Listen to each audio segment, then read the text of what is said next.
السلام علیکم، میں ہوں علی اصغر اور آپ دیکھ رہے ہیں میرا یوٹیوب چینل۔ ثانیہ مریدکے کو ایک مہینہ گزر گیا اور اہم سوالات، جبکہ دوسری جانب ایک اور انٹرویو اور ایک بار پھر حافظ سعد رضوی پر تنقید۔ اس ویڈیو میں ہم اسی کے متعلق بات کریں گے، اور اگر ناظرین اکرام آپ کو یہ ویڈیو اچھی لگے تو اسے لائک اور شیئر ضرور کریں اور کمنٹس کے ذریعے اپنی رائے کا بھی اظہار کریں۔ تو ناظرین اکرام، 13 اکتوبر کو مریدکے میں پاکستان کی تاریخ کا بدترین ظلم تحریک لبیک پاکستان کے کارکنوں پر کیا گیا۔ ناظرین اکرام، تحریک لبیک پاکستان نہ ہی کسی ادارے کے خلاف پروٹیسٹ کر رہی تھی اور نہ ہی حکومت کے خلاف تحریک لبیک پاکستان نے یہ لانگ مارچ کیا تھا۔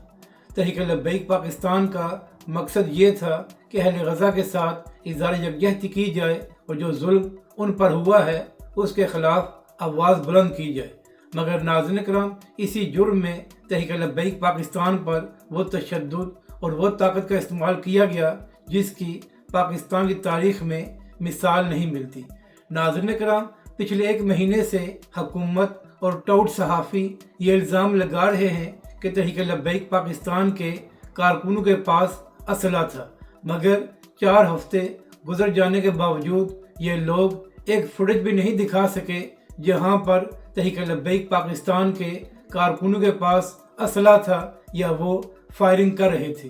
جبکہ دوسری جانب میڈیا اور سوشل میڈیا بڑا پڑا ہے کہ کس طرح تحریک لبیک پاکستان کے کارکنوں پر گولیاں چلائی گئیں اور کس طرح تحریک لبیک پاکستان کے کارکنوں کا خون بہایا گیا۔ ناظرین اکرام، یہاں تک کہ وہ لوگ جو تحریک لبیک پاکستان کی حمایت نہیں کرتے یا وہ لوگ جو تحریک لبیک پاکستان کے نظریے کے ساتھ نہیں ہیں، ان کی جانب سے بھی ثانیہ مریدکے کی مذمت کی گئی اور کہا کہ ہمارا اختلاف تحریک لبیک پاکستان یا اس کے پروٹیسٹ سے ہو سکتا ہے، لیکن جس طرح مریدکے میں تحریک لبیک پاکستان پر ظلم کیا گیا ہے یہ قابل مذمت ہے اور پاکستان کی تاریخ میں اس کی مثال نہیں ملتی۔ ناظرین اکرام، تحریک لبیک پاکستان اور حافظ سعد رضوی آخری وقت تک مذاکرات اور بات چیت کرنے کو تیار تھے، مگر اس کے باوجود حکومت اور انتظامیہ نے مذاکرات کو مزید وقت نہیں دیا اور تحریک لبیک پاکستان کے کارکنوں پر بے دریغ طاقت کا استعمال کیا۔ ناظرین اکرام، حافظ سعد رضوی بار بار کہتے رہے کہ جب ہم مذاکرات اور بات چیت کرنے کو تیار ہیں تو آپ لوگ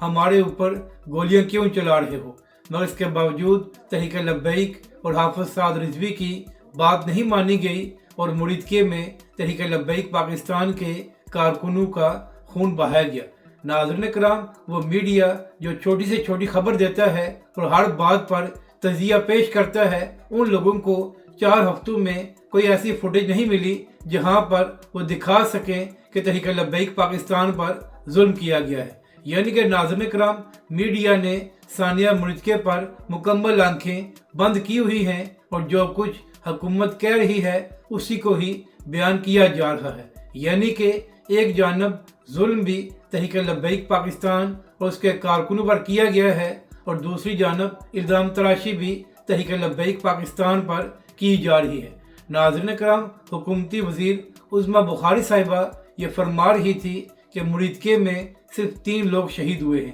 حالانکہ حقیقت یہ ہے کہ صرف ایک وکیل احسان عرب صاحب سے 24 شہداء کے گھر والوں نے رابطہ کیا ہے۔ مگر مجال ہے کہ کسی بھی صحافی نے عظمیٰ بخاری صاحبہ یا پنجاب پولیس سے یہ سوال کیا ہو کہ آپ کا موقف یہ تھا کہ مریدکے میں 3 لوگ شہید ہوئے ہیں اور دوسری جانب حالت یہ ہے کہ صرف ایک وکیل سے 24 شہداء کے گھر والوں نے رابطہ کیا ہے۔ یعنی کہ ناظرین کرام، خود کو صحافی اور میڈیا کہنے والوں نے اپنے کان اور آنکھیں بند کی ہوئی ہیں اور ان پر جو تحریک لبیک پاکستان پر ظلم کیا گیا ہے نظر نہیں آ رہا اور نہ ہی ان کو تحریک لبیک پاکستان کا موقف سنائی دے رہا ہے۔ ناظرین کرام، یہ تو اچھی بات ہے کہ سوشل میڈیا کا دور ہے اور پاکستانی قوم نے دیکھ لیا ہے کہ مریدکے میں کس طرح تحریک لبیک پاکستان پر ظلم کیا گیا ہے، अगर मीडिया की ही बात सुनी जाती तो मीडिया तो अब तक ये बात साबित कर चुका है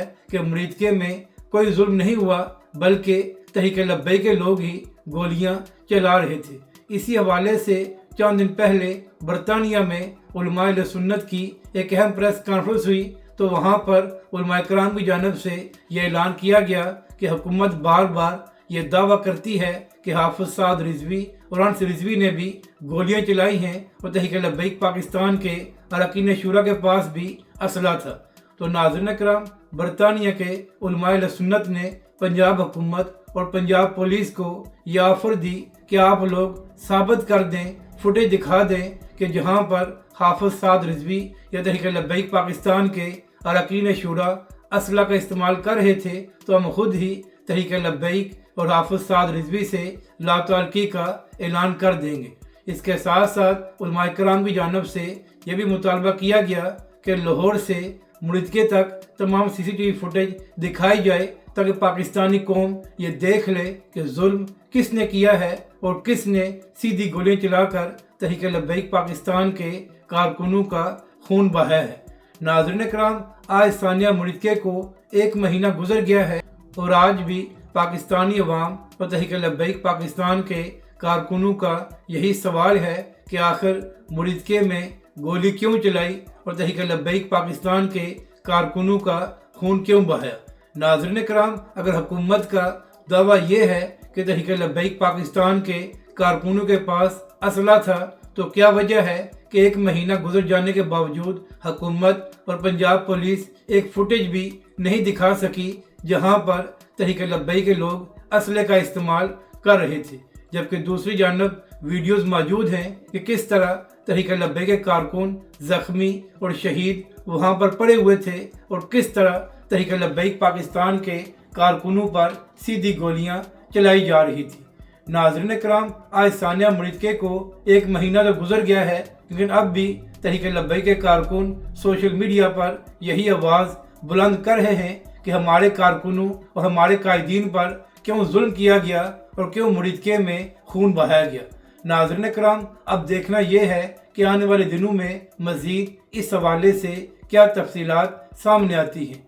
मगर नाज़रीन कराम, सोशल मीडिया पर जितनी वीडियोस मौजूद हैं, तो उसके बाद ये बात साबित हो गई है कि किस तरह तहरीक लब्बैक पाकिस्तान के निहत्ते कारकुनों पर गोलियां चलाई गई हैं। नाज़रीन कराम, वीडियोस मौजूद हैं कि एक जानब पुलिस और फोर्सेस तहरीक लब्बैक पाकिस्तान के कारकुन के खिलाफ ऑपरेशन कर रहे थे और दूसरी जानब तहरीक लब्बैक पाकिस्तान के कारकुन अजानें दे रहे थे। तो हुकूमती लोगों को बताना यह है कि जिनके पास असला होता है वो अजानें नहीं देते और वो वास्ते नहीं देते कि हमारे साथ मुज़ाकरात करो, हम पाकिस्तानी हैं और हम मामलात को बातचीत के ज़रिए हल करना चाहते हैं। अब बात करते हैं कि किसने इंटरव्यू दिया है और किसने एक बार फिर हाफिज साद रिजवी पर तनकीद की है। तो नाज़रीन कराम, बैरिस्टर उस्मान खिज़र मांगट ने भी तहरीक लब्बैक पाकिस्तान का साथ छोड़ दिया है और अब वो मुसलसल इंटरव्यू देकर तहरीक लब्बैक और हाफिज साद रिजवी पर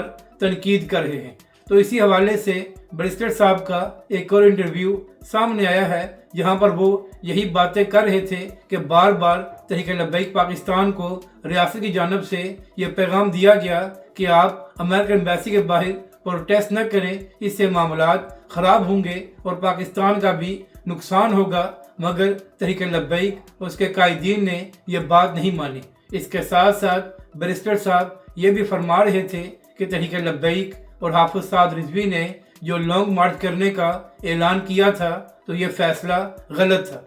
तो बैरिस्टर साहब, पहली बात तो ये है कि अगर आपका पहले दिन से ही यही मौक़िफ़ था कि हाफिज साद रिजवी ने जो लॉन्ग मार्च करने का ऐलान किया है तो गलत है, तो क्या वजह है कि आप 4-5 हफ्ते खामोश बैठे रहे और जब तहरीक लब्बैक पाकिस्तान का लॉन्ग मार्च शुरू हुआ तो आप तहरीक लब्बैक पाकिस्तान के लॉन्ग मार्च की मुकम्मल हमायत कर रहे थे। यहाँ तक कि बैरिस्टर साहब जब तहरीक लब्बैक पाकिस्तान का लॉन्ग मार्च आगे बढ़ रहा था तो आप उसमें भी शामिल थे। तो अगर आपका मौक़िफ़ ये था कि तहरीक लब्बैक और हाफ़िज़ साद रिज़वी ने जो फैसला किया है वो गलत है, तो फिर आप इस बात का जवाब दे दें कि आप तहरीक लब्बैक पाकिस्तान के लॉन्ग मार्च में क्या करने गए थे। और बैरिस्टर साहब ज़रा हिम्मत करके अपने एक्स अकाउंट को भी दोबारा एक्टिवेट करें ताकि पाकिस्तानी कौम और तहरीक लब्बैक के कारकुन ये बात देख सकें कि आप किस तरह लॉन्ग मार्च के दौरान तहरीक लब्बैक और हाफ़िज़ साद रिज़वी की हमायत कर रहे थे। इसके साथ साथ इस इंटरव्यू में बैरिस्टर साहब ये भी फरमा रहे थे कि जो लोग ये बातें करते हैं कि हाफ़िज़ साद रिज़वी ने तो मुझे चंद महीने पहले ही तहरीक लब्बैक पाकिस्तान से फारग कर दिया था, तो ऐसे लोगों को बताना यह है कि हाफ़िज़ साद रिज़वी तो मेरी मिन्नतें करते रहे हैं कि आप वापस आ जाएं। तो बैरिस्टर साहब सोशल मीडिया मौजूद है और सबको मालूम है कि बार बार तहरीक लब्बैक के हक़ में कौन बयान दे रहा था और कौन हाफ़िज़ साद रिज़वी और तहरीक लब्बैक पाकिस्तान के कायदीन की तारीफ़ें कर रहा था। अगर आपको तहरीक लब्बैक और तहरीक लब्बैक पाकिस्तान की अरकान शुरा से इतने मसाइल थे तो आप दोबारा तहरीक लब्बैक पाकिस्तान में वापस क्यों आए थे और आप तहरीक लब्बैक पाकिस्तान के लॉन्ग मार्च में शरीक क्यों हुए थे? अगर बैरिस्टर साहब आपको वाकई ही ये लगता था कि तहरीक लब्बैक पाकिस्तान ने जो लॉन्ग मार्च का ऐलान किया है वो गलत है, तो क्या वजह है कि जैसे ही हाफ़िज़ साद रिज़वी ने लॉन्ग मार्च करने का ऐलान किया था तो उसी वक्त आपने तहरीक लब्बैक और हाफ़िज़ साद रिज़वी से लातल्की का ऐलान क्यों नहीं किया? आखिर क्या वजह है कि सानिया मुर्तज़ा के 2-2.5 हफ्तों बाद आपको याद आई कि तहरीक लब्बैक पाकिस्तान का लॉन्ग मार्च गलत था, तो लिहाजा आज के बाद मेरा तहरीक लब्बैक से कोई ताल्लुक नहीं है? बैरिस्टर साहब आपने ये तो बता दिया कि हाफ़िज़ साद रिज़वी आपकी तारीफ़ें किया करते थे, तो फिर ज़रा हिम्मत करके उसी एंकर को ये भी कहते कि वो आपका वो वीडियो क्लिप चला दे जहाँ पर आप ये फरमा रहे थे कि मेरे वालिद साहब ने कहा है कि चाहे कुछ भी हो जाए तहरीक लब्बैक और हाफ़िज़ साद रिज़वी का साथ नहीं छोड़ना। बैरिस्टर साहब अगर आपको वाकई ही तहरीक लब्बैक पाकिस्तान या हाफ़िज़ साद रिज़वी के मामलात, सियासत या लॉन्ग मार्च से मसला और इख्तलाफ था, तो क्या वजह है कि आप 3-4 हफ्ते मुकम्मल तौर पर खामोश रहे, बल्कि जब तहरीक लब्बैक पाकिस्तान का लॉन्ग मार्च जारी था तो उस वक्त आप उसकी हमायत कर रहे थे? अगर आपको इख्तलाफ था तो आप इस बात का जवाब दे दें कि आप तहरीक लब्बैक पाकिस्तान के लॉन्ग मार्च में क्या करने गए थे। और दूसरी बात, आप ये भी कह रहे थे कि तहरीक लब्बैक पाकिस्तान से पहले ही मुज़ाकरात हो रहे थे। तो बैरिस्टर साहब ये कौन से मुज़ाकरात थे कि लॉन्ग मार्च से एक हफ्ता पहले ही तहरीक लब्बैक पाकिस्तान के नायब अमीर को गिरफ्तार कर लिया गया था और फिर लॉन्ग मार्च शुरू होने से 2 दिन पहले तहरीक लब्बैक पाकिस्तान के मरकज़ पर भी पुलिस भेजी गई थी? बैरिस्टर साहब जिन लोगों ने मुज़ाकरात करने होते हैं वो किसी भी जमात के नायब अमीर को भी गिरफ्तार नहीं करते और ना ही किसी भी जमात के मरकज़ पर पुलिस भेजकर शेलिंग कराते हैं। तो लिहाजा पूरी दुनिया ने देख लिया है कि मामलात किसने ख़राब किए हैं और कौन मुज़ाकरात नहीं करना चाहता था। हाफ़िज़ साद रिज़वी की वीडियोस मौजूद हैं जहां पर हाफ़िज़ साद रिज़वी ये कह रहे थे कि हम मुज़ाकरात करने को तैयार हैं। तो क्या वजह है कि हुकूमत ने तहरीक लब्बैक पाकिस्तान और हाफ़िज़ साद रिज़वी को मज़ीद 1 दिन नहीं दिया कि वो बातचीत करके मामलात को हल कर सके? क्योंकि तहरीक लब्बैक पाकिस्तान इस्लामाबाद या रेड जोन में नहीं बैठी हुई थी, बल्कि तहरीक लब्बैक पाकिस्तान मुर्तज़ा में थी और वहाँ पर मुज़ाकरात के लिए 1 दिन और दिया जा सकता था। तो लिहाजा तहरीक लब्बैक और हाफ़िज़ साद रिज़वी पर तनकीद करने की बजाय इन बातों का जवाब दें कि अगर आपको तहरीक लब्बैक और हाफ़िज़ साद रिज़वी के लॉन्ग मार्च से मसला था तो जैसे ही हाफ़िज़ साद रिज़वी ने ये ऐलान किया था तो आपने उसी वक्त तहरीक लब्बैक का साथ क्यों नहीं छोड़ा और फिर सानिया मुर्तज़ा के 2 हफ्तों बाद आपको ये बात क्यों याद आई कि तहरीक लब्बैक का लॉन्ग मार्च गलत था? और दूसरी बात यह है कि कभी हिम्मत करके हुकूमत से भी ये सवाल कर लें कि जब हाफ़िज़ साद रिज़वी और तहरीक लब्बैक मुज़ाकरात करने को तैयार थे तो फिर तहरीक लब्बैक के कारकुनों पर गोलियां क्यों चलाई गई? और बैरिस्टर साहब आप ये भी फरमा रहे थे कि तहरीक लब्बैक के कारकुनों ने पुलिस की गाड़ियों को भी چھینا تھا اور تحریک لبیک کے لوگ وہاں پر قانون کو بھی ہاتھ میں لے رہے تھے۔ تو بیرسٹر صاحب آخری سوال یہ ہے کہ جب لانگ مارچ کے دوران بقول آپ کے تحریک لبیک کے کارکن قانون کو ہاتھ میں لے رہے تھے تو اسی وقت آپ نے تحریک لبیک کے خلاف کوئی بات کیوں نہیں کی، اور اسی وقت آپ لانگ مارچ سے واپس کیوں نہیں چلے گئے، اور اسی وقت آپ نے تحریک لبیک اور حافظ سعد رضوی سے لا تعلقی کا اعلان کیوں نہیں کیا؟ آخر کیا وجہ ہے کہ ثانیہ مردکے کے تقریباً 3 ہفتوں بعد آپ کو یہ ساری باتیں یاد آئی ہیں اور اس سے پہلے آپ مکمل طور پر خاموش تھے؟ تو بیرسٹر صاحب آپ کی باتوں سے تحریک لبیک اور اس کے کارکنوں کو تو کوئی فرق نہیں پڑتا، مگر آپ کا اصل چہرہ تحریک لبیک کے کارکنوں کے سامنے آ گیا ہے۔ اگر ناظرین اکرام آپ کو یہ ویڈیو اچھی لگے تو اسے لائک اور شیئر ضرور کریں اور کمنٹس کے ذریعے اپنی رائے کا بھی اظہار کریں۔